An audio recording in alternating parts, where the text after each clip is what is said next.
So for this week, we worked on parameters and importing other functions to make the overall program work. And in this program, I did convert pounds to kilos.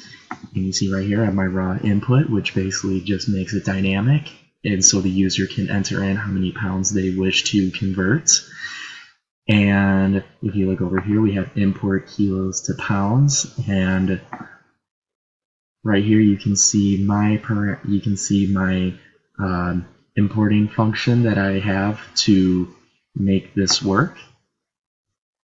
And so once I plug in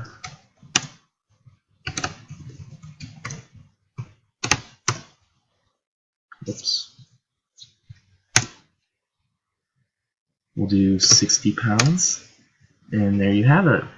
And that's how this works.